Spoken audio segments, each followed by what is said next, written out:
गिरते हैं सहसवार मैदानी जंग में। मेरा नाम मेहरुनिशा है। मैं इंडिया की फर्स्ट फीमेल बाउंसर हूँ। मैंने एक दबंग लड़के को देखा था, ना कि किसी लड़की को देखा था। वो नाजुक लड़की है जो अपने हालातों को देखकर मजबूरी में काम कर रही। मैं वो तो थी नहीं। मैं लेडी बाउंसर नहीं, जेंट्स बाउंसर की तरह काम करना चाहती थी, तो मैंने उसके खिलाफ आवाज़ उठाई। मैं हर सिक्योरिटी ऑफिसर से लड़ाई करती थी, हर बाउंसर से लड़ाई करती थी। मेरा एक ही मकसद था, लेडी बाउंसर क्यों नहीं है। जब जेंट्स बाउंसर है, सेम हम काम करते हैं, सेम हमारी यूनिफॉर्म है, तो हमें लेडीज़ गार्ड क्यों बोला जाता है। किसी भी क्या होता है ना, जब कोई लड़का और लड़का मतलब जेंट्स बाउंसर और कोई गेस्ट आपस में लड़ते हैं, तो वो अपनी पर्सनल उस पर आ जाते हैं कि मैं तुझसे ताकतवर तो मैं तुझसे ताकतवर। लेकिन जब वहाँ एक लड़की आ जाती है ना, तो गेस्ट को भी थोड़ा सा अपने आप को समझना पड़ता है कि एक लेडीज़ है, मैं कुछ गलत करूँगा तो मेरे पे बात आएगी। तो इसलिए लेडी बाउंसर को बीच में रखा जाता है। और जब हम हर चीज़ को शॉर्ट आउट कर रहे हैं तो हम कमज़ोर क्यों हैं। लेडीज़ गार्ड और लेडीज़ बाउंसर में क्या अंतर है। तो जैसे जैसे टाइम बीतता गया, सिक्योरिटी ऑफिसर ने बोला मेरी माँ तो वहाँ बाउंसर है, हमने मान लिया तो काम कर। हर कोई बोलता था अरे आ गई दबंग बाउंसर।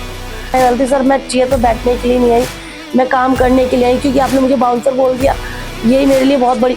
और जहाँ किसी ने बाउंसर बोला, मेरे अंदर कहते हैं ना आधी जान से डबल जान आ जाती थी और डबल ताकत आ जाती थी। ये यूनिफॉर्म पहन के मुझे ऐसा फील होता था कि मैं दुनिया की सबसे पावरफुल लड़की हूँ।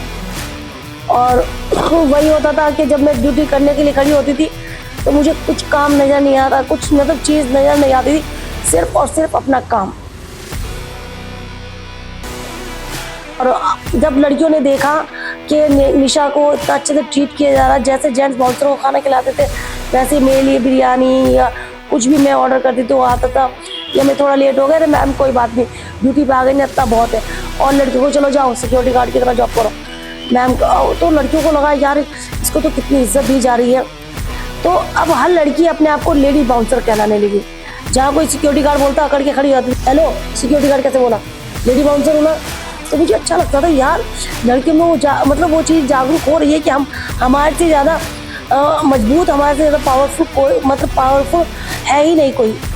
ऐसा नहीं मैं सिक्योरिटी गार्ड की विरुद्ध बात करूँगी, वो भी हमारी तरह सिक्योरिटी करते हैं, वो भी लोगों को सेफ्टी देते हैं, ऐसा नहीं है। मगर वो सोचती नहीं थी उस टाइम पे कि हम सिक्योरिटी गार्ड नहीं है, बराबर का मुझे वो चाहिए था। क्योंकि जेंट्स बाउंसर है तो वही लेडी बाउंसर क्यों नहीं है। डेली लाइफ का मेरा ये शेड्यूल रहता है, मैं मॉर्निंग में उठती हूँ, फ्रेश होती हूँ और रेडी होकर सबसे पहले मुझे जिम जाना होता है, क्योंकि मुझे ड्यूटी भी जाना है। तो 1-1.5 घंटा मैं वर्कआउट करती हूँ। उसके बाद मैं ड्यूटी के लिए रेडी हो जाती हूँ और अपना लंच पैक करती हूँ और सीधा ड्यूटी के लिए निकल जाती हूँ। और वहाँ से 7 o'clock में अपने सोशल आ जाती हूँ, अपनी ड्यूटी पे इवनिंग की। यहाँ से मैं 1 o'clock अपना घर के लिए निकल जाती हूँ और घर रेडी फ्रेश होकर और सो जाती हूँ। डाइट होती है घी या दूध, उसको ही हम अपनी ताकत समझते हैं। वाकई में वो ताकतवर चीज़ है, उसी में खाती हूँ और वही दूध वगैरह लेती हूँ। बचपन से एक ही सपना था कि मैं लड़कों से पीछे ना रहूं, कोई कुछ ऐसा करके दिखाऊं जो लड़कियों ने आज तक नहीं किया। लेकिन जब से मैं सोशल में आई हूँ यहाँ पर, तो मुझे समझाया गया कि लड़कियों के साथ बदतमीजी नहीं की जा सकती, आप मारेंगे नहीं। चाहे गेस्ट कितना भी बदतमीज हो, आपको शांत स्वभाव से उनकी सिर्फ सेफ्टी करनी है। आपको उनको बड़े प्यार से, बड़े इत्मीनान से, बहुत ठंडे दिमाग से उनका प्रॉब्लम सॉर्ट आउट करनी है। वो जैसे भी है, क्योंकि वो तो ड्रंक है, उनको आराम से ले जाके बाहर छोड़ देना। पहले ऐसा था कि अब तो हम लोगों का हम डबल जॉब कर रहे हैं, लेकिन पहले सिंगल जॉब में ही हमें डबल जॉब का वो टाइमिंग देनी पड़ती थी, पैसा बहुत कम मिलता था। और हम सुबह 5 बजे घर से निकलते थे, रात के 2-2:30 बजे 3 बजे घर पहुँचते थे, क्योंकि उस टाइम शूटिंग का काम होता था और कितने बजे तक शूट होगा ये भी नहीं मालूम था, कब हम घर पहुँचेंगे ये भी मालूम नहीं होता था। कहीं बाबाओं के इवेंट्स हो रहे हैं तो वो उनका भी कोई टाइमिंग नहीं होती थी, कहीं शादी के इवेंट्स कर रहे थे, तो काम करने में हमें ये नहीं था कि टाइमिंग हम बिल्कुल नहीं देखते थे। लेकिन आस पड़ोस के लोग यही बोलते थे कि कौन सी ड्यूटी करने जा रही, पता नहीं चल पता नहीं मालूम क्या धंधा करने जा रही है, क्या काम करने जा रही है। हम ये बोलते थे साथ चल के देखो, हमारे घर बैठ के बोलने से अच्छा ना हमारे साथ चलो और देखो हम क्या ड्यूटी करते हैं। आज वही जो मुझे उल्टा बोलते थे, जो मेरे बारे में अलग अलग कमेंट्स पास करते जब मैं जाती थी।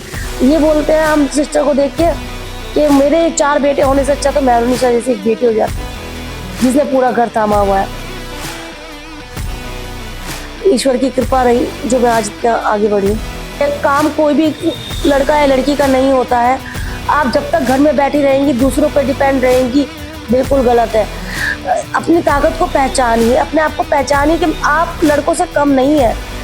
कुछ लोग लड़कियों को डर लगता है मैं वहाँ जाऊँगी तो मेरे साथ ऐसा हो जाएगा वैसा, ऐसा कुछ नहीं है।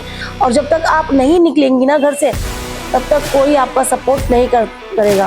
कहते हैं ना, ईश्वर भी तभी आपको खाना देगा जब आप उठाकर खाएंगी। देखिए, मैं भी मेहरुनिशा गांव से आई थी, छोटे से शहर से। अगर आप सोचिए, मैं ये सोच के रहती यार मैं बेचारी हूँ, मैं कुछ कर नहीं पाऊंगी, यार मैं कैसे घर से बाहर निकलूंगी, मुझे कोई पकड़ लेगा, किडनैप कर लेगा। यार कैसे किडनैप कर लेगा, आपके हाथ पैर नहीं है। आप अपनी ताकत को तो पहचानिए, थोड़ा तो प्रयास कीजिए आगे बढ़ने का।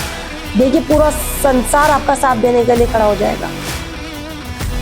तो अब्बू का ये था ना कि क्या बिगाड़ रही है लड़कियों को, क्यों ऐसा बना रही है, इनको कुछ सिलाई कढ़ाई सिखा, ससुराल जाएंगी क्या नाम रोशन करेंगी। जब मैं बड़ी हुई ना, तो अब खेलने के लिए लड़कियों को बाहर जाने के लिए दुपट्टा लपेटना है पूरा, ऐसे सर पे पल्लू रखना है, चुप रहना है, बात नहीं करना। भाई कितने मजे से पतंग उड़ा रहे, छत पे मजे कर रहा है और हम लोग नीचे बैठे हुए हैं। जहाँ वॉशरूम के लिए जाना है तो माँ से पूछ के जाना है, रोटी बनाया, सफाई की। और पापा ये कहते थे इन्हें स्कूल भेजने की क्या फ़ायदा, क्या करेगी, इन्हें नौकरी थोड़ी करानी है। पापा और सब रिश्तेदार, अरे समा तो पता नहीं क्या समझ के बच्चों को पढ़ा रही है, इन्हें कोई कलेक्टर थोड़ी बनाना, जाना ससुराल में ही है। चूल्हा चौका करना, चूल्हा चौका बोलते, चूल्हा चौका करना है, झाड़ू बर्तन करने, कौन से ना प्राइम मिनिस्टर बना देगी तू, ये इन्हें बहुत बड़ा कलेक्टर बना के खड़ा कर देगी, रहेंगी वही, घर का काम ही करना है, बाहर तो जाके जॉब करनी है। तो मुझे बड़ा गुस्सा आता है यार। एक बार बताओ, लड़कों को तो इतनी इज्जत दी जाती है, लड़का आगे बीच में बोल पड़े वाह मेरा बेटा, वाह मेरा शेर, और हम बोले तो चुप चुप। 2 बच्चे हैं बराबर के, दोनों को बराबर का वो देना चाहिए। मान लड़कों को कम, लड़कों को ज़्यादा और लड़कियों को कम, क्यों ऐसा, क्यों लड़का लड़की में भेदभाव क्यों। मेरे खुद के भाई जो मुझे बोलते थे कि जाने कहाँ कहाँ भटकती है, हमें तो नहीं लगता है कौन सी ड्यूटी कर रही है, उल्टा सीधा बोलते थे, बहुत उल्टा सीधा। आज वो मेरा फोटो अपने ऑफिस में लगाए हुए हैं तो खुद पे गर्व होता है। मैं उनके अगर उस टाइम पे ताने सुनती, हार मान के घर बैठ जाती। मैं सोचती मेरे भाइयों ने ये बोला, पड़ोसियों ने ये बोला, यार मेरे माँ बाप की इज्जत खराब हो रही है, मुझे ये काम नहीं करना है, तो आज मैं इतना बड़ा खिताब हासिल नहीं करती। मैं मेहरुनिशा हूँ, मुझे 8वीं पे वीडियो कास्ट कर दिया गया है।